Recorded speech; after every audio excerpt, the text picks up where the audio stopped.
Welcome to Future Proof Sales, the AI Deep Dives podcast. My name is George Radu, and I'm the author of the book with the same name as this podcast. A quick favor before we start. Because this show is brand new, we are entirely at the mercy of the algorithms. If you find value in what we are building here today, please hit the follow button on Spotify or whatever platform you are listening on right now. Being an early supporter is the single biggest thing you can do to help this mission grow. Now, let's let our hosts take over the studio for today's deep dive, and I'll see you on the other side. Have you ever tried to pick a movie on a streaming service on a Friday night and you just Oh, spend more time scrolling than watching. Absolutely. right, you scroll for an hour, you watch a dozen trailers and you just become completely overwhelmed by the thousands of choices. Yeah, it's exhausting. It really is. And you end up just turning off the TV and watching nothing at all. I mean, you have all the options in the world, all the data, all the reviews right at your fingertips, and yet you're completely paralyzed by decision fatigue. It's the paradox of choice right there in your living room. Exactly. So today, we are taking a deep dive into that exact feeling, but we're looking at it on a multi-million-dollar corporate scale. We're exploring what's known as the buyer paradox, which is basically why having more data is actually killing your deals. Yeah, it's a massive issue right now. And our source material for this deep dive is a really fascinating ebook by George Radu. It's called Future Proof Sales, From Old School to AI-Driven Success. It's just a brilliant look at how the actual mechanics of decision-making have, well, fundamentally broken down in the modern business environment. Broken down completely. So our mission today is to explore this massive shift and how business actually gets done. We're going to uncover why having more data, more features, and just more information is actively stalling decisions. And, crucially, exactly how professionals can adapt to this chaotic new reality. Right. Okay, let's unpack this. If we look at the old playbook of business, say 20 or 30 years ago, the seller essentially held all the cards, right? Oh, 100%. If you want to establish a baseline for this entire deep dive, it's this core concept of information scarcity. Scarcity, all right. Right. In the past, if a company wanted to, say, buy a new fleet of delivery trucks or upgrade their legacy accounting software, they literally couldn't find the technical specifications. They couldn't find the pricing models or the implementation timelines without talking to a vendor. So the vendor was essentially the absolute gatekeeper of all that knowledge. Exactly. You had to endure their sales pitch just to figure out what was even possible in the marketplace. But today, we are living in the exact opposite environment. Because now buyers suffer from information saturation. Yes, they are absolutely drowning in it. But, I mean, logically, you would think that a more informed buyer should be a more decisive buyer. Like if you have all the facts, if you can see every competitor's price on some public dashboard, making a choice should be a breeze, right? You'd think so. But the source material proves the exact opposite is happening. Let's look at the relics of that old playbook for a moment to understand why. Okay. You used to have that smile and dial mentality, right? Massive physical Rolodexes and these really rigid qualification frameworks. There was a famous one called BANT. Oh, yeah, BANT. Yeah. That stands for budget, authority, need, and timeline, right? That's the one. Back then, a salesperson would sit down and essentially interrogate a prospect. And they could get away with it because the buyer was a blank slate. They didn't know anything yet. Right. They needed the seller's expertise just to understand their own problem. But the data in Radu's book completely shatters that dynamic today. Get this.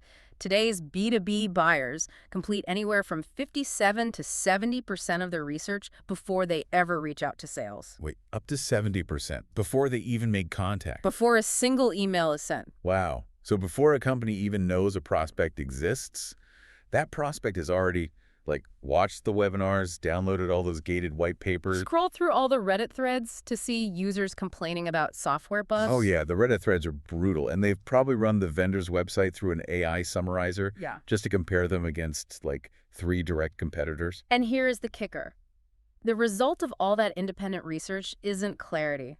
It is massive, paralyzing anxiety. Because there's just too much of it. Exactly. Buyers are armed with so many conflicting analyst reports. You've got glowing 5-star reviews sitting right next to scathing 1-star criticisms and just endless feature matrices. The human brain just isn't equipped to process that volume of variable data without short-circuiting.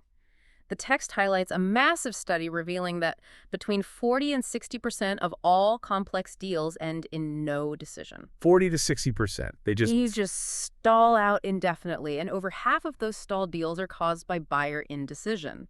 Not a lack of budget, not because they chose a competitor. It's literally just the paralysis of choice. The sheer weight of the data made every option look, well, both incredibly promising and deeply flawed.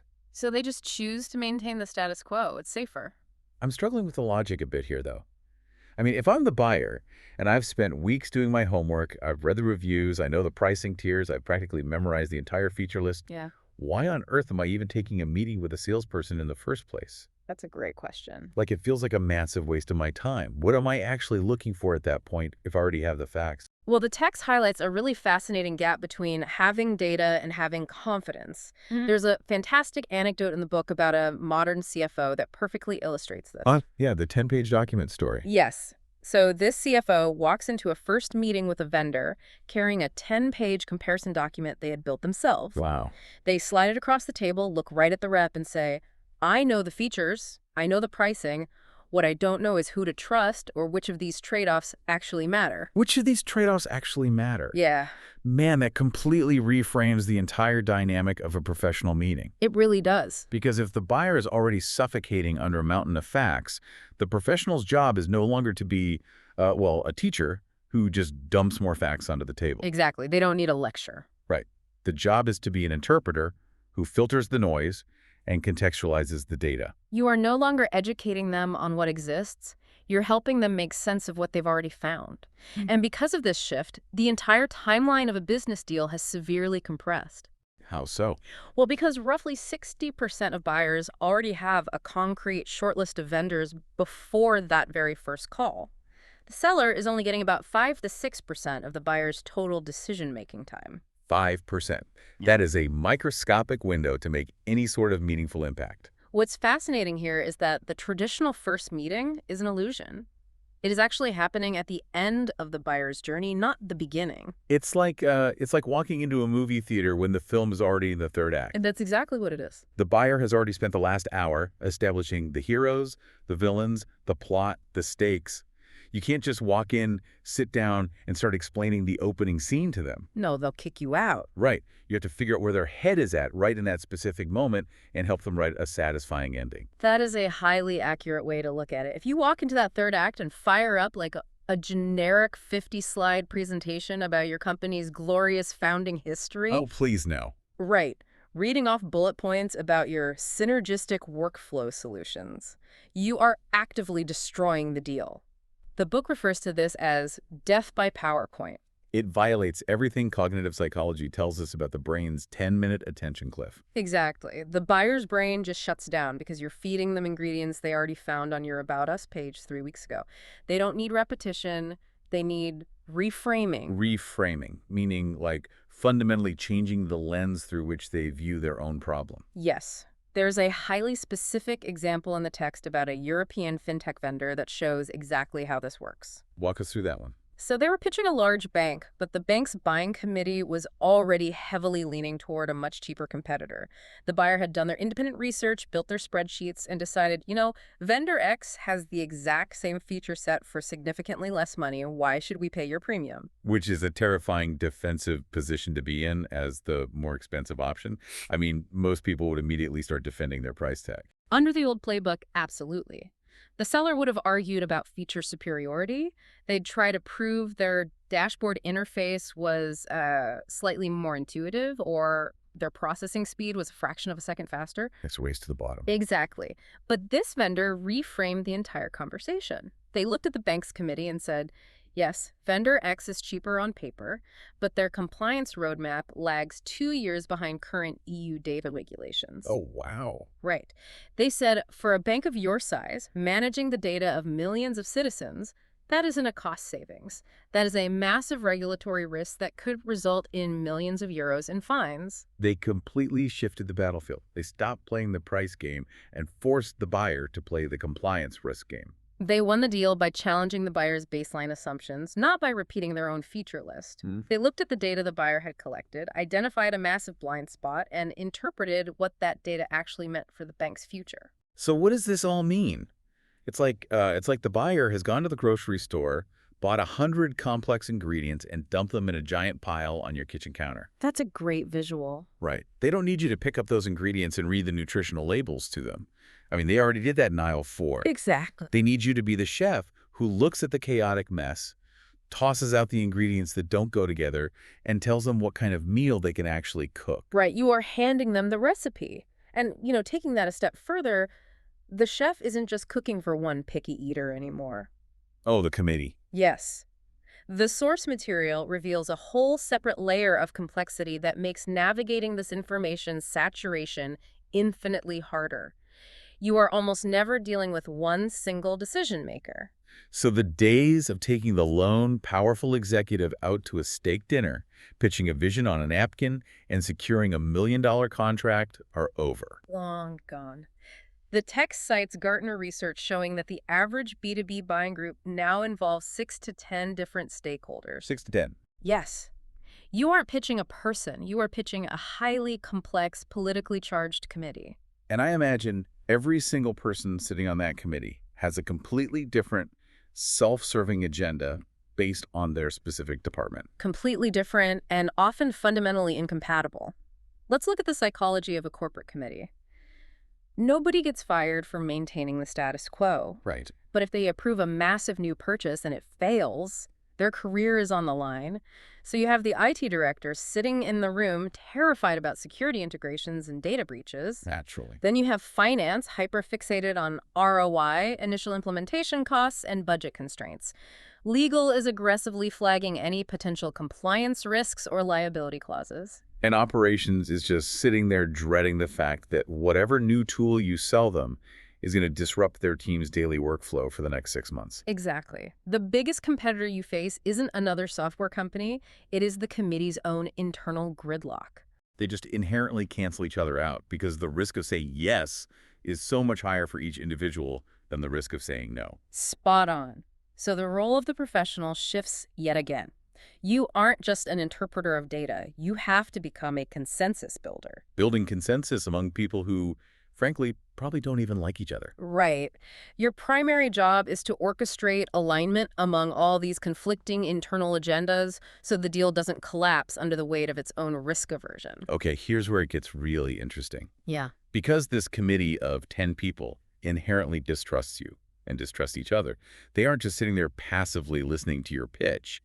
The text points out that they have their laptops open and they're using AI like ChatGPT or Claude to fact-check you in real time. It is a terrifying new reality for anyone who relies on exaggeration or stretching the truth. Buyers are literally pasting vendor claims into AI during the Zoom meeting. During the meeting. Yes. Asking, is this true? What are the hidden costs of this integration? What does the competitor do better? If you try to bluff your way through a technical question, you will be caught before you even finish your sentence. The machine will just expose you. Instantly. Which means surviving this level of hyper-scrutiny requires a completely different currency.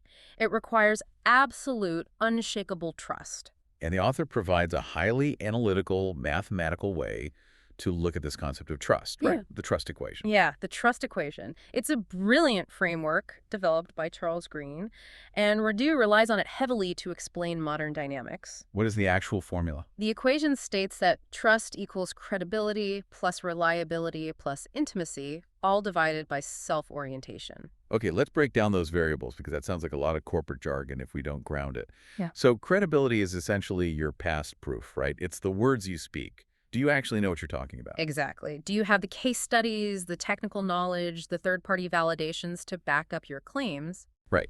And then you add reliability, which is your future promise demonstrated through micro actions. It's the actions you take, like do you consistently show up on time to the meetings? Does your proposal exactly match the pricing tiers listed on your public website? Right.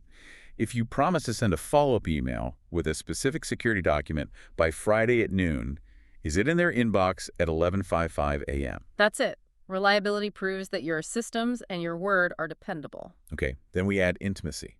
Now, in a B2B corporate setting, the word intimacy sounds a bit out of place. We aren't talking about holding hands here. What does professional intimacy actually look like? Professional intimacy is really rooted in empathy and a willingness to be vulnerable. It's understanding the human cost of a business decision. Give me an example of that. Sure. It's looking at that terrified IT director we mentioned earlier and saying, I know a server migration of this scale usually means your team is working weekends for a month, and I know you've been burned by vendors who disappear after the contract is signed. Acknowledging their actual pain. Yes. And then following it up with, here is the direct cell phone number of our head engineer who will be on call for you 24/7. Intimacy is proving that you understand their personal career stakes and their personal anxieties, not just the company's bottom line. That makes a lot of sense. But all of that, the credibility, the reliability, the intimacy, is the numerator. It all gets divided by the denominator. Self-orientation. Yes. And mathematically, if your denominator is too high, the entire equation crashes to zero. So what exactly is self-orientation? Self-orientation is the absolute deal breaker. It is the degree to which the buyer senses that your focus is on yourself versus on them. Is your energy me-centered or we-centered? So if a buyer senses that you are like rushing the conversation, ignoring their concerns, and aggressively pushing for a signature just so you can hit your end of quarter sales quota. Your self-orientation is sky high. And mathematically, a high self-orientation divides and destroys all the credibility, reliability, and intimacy you spent months building. They immediately assume you are manipulating them for your own gain. So to build massive trust in an environment where buyers are already paranoid and overwhelmed with data, you have to actively and visibly lower your self-orientation. You do. And the text shares a striking story of a company that practiced this to perfection. Oh, I love this part. Right. They were deep in conversations with a smaller prospect. The seller could have easily manipulated the data, force a square peg into a round hole, and close the deal to get their commission. Which is what a lot of people would do. Of course. Instead, the seller paused the meeting, looked at the prospect, and openly admitted, honestly, given your current infrastructure, our product isn't the right fit for a company of your size right now. It's going to be too heavy and too expensive. Wow. And then they actually recommended a direct competitor's product that was a better fit. Wait, they told them to buy the competitor. Right? That sounds completely insane to any old school sales manager. You literally just walked away from revenue and handed a client to your rival. But look at the long-term strategic play. By doing that, they demonstrated absolute zero self-orientation. They proved beyond a shadow of a doubt that they cared more about the buyer's success than their own immediate commission check. That is powerful. It built such massive, unshakable trust that a year later, that same prospect gave them a highly lucrative, warm referral for an enterprise-level deal that perfectly fit their product. No way. Yes, and the enterprise deal was worth 10 times what the original small deal would have been. That is how you win in a high-scrutiny, high-information environment. You prioritize the relationship over the transaction. Okay, I have to push back on this a bit, though, especially regarding the technology landscape we're operating in today. Okay, go for it. Aren't we stepping into a bizarre, uncanny valley here? Because earlier we talked about buyers using AI to fact-check us in real time. But sellers are using AI just as heavily. Oh, absolutely. So if I'm a buyer, and I know you are using an AI agent to scrape my LinkedIn profile, analyze my company's recent funding rounds, read my past blog posts, and then draft a perfectly personalized email to me, I'm going to suspect a machine wrote it. Yeah, you'd feel that immediately. Right.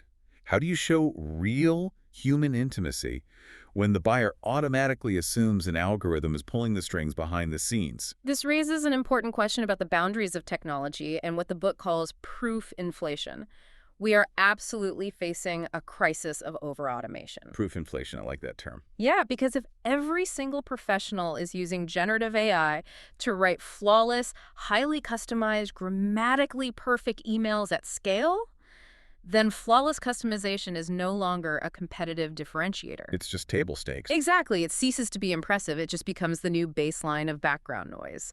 If an email looks too perfect, too structured, the modern buyer immediately flags it as synthetic. Right. It feels robotic. It feels engineered to manipulate me, which shoots that self-orientation metric right back through the roof. Which is why the text strongly argues that AI must be treated as the stagehand, never the star. The stagehand. Okay, explain that. Well, AI is undeniably incredible at handling the scale, the deep research, and the pattern recognition. It can analyze massive data sets, build the complex financial dashboards, and sequence the administrative follow-up tasks. It sets the stage perfectly. Right. But the human must step into the spotlight to handle the nuance, the empathy, and the final commitment. An AI dashboard can mathematically calculate that a buyer is hesitating based on their, email open rates and engagement metrics. Sure, it sees the data. But only a human being can sit across the table, look them in the eye, sense the underlying career anxiety, and say, I know taking this leap feels incredibly risky for your department, but I give you my word that my team is going to support you every step of the way. That human connection. Exactly. AI cannot make a moral or emotional promise. Only a human can bear the weight of a true commitment. Man, that is a great way to put it. So, as we wrap up this deep dive, the core takeaway for you listening is this. We live in an era of absolute information abundance.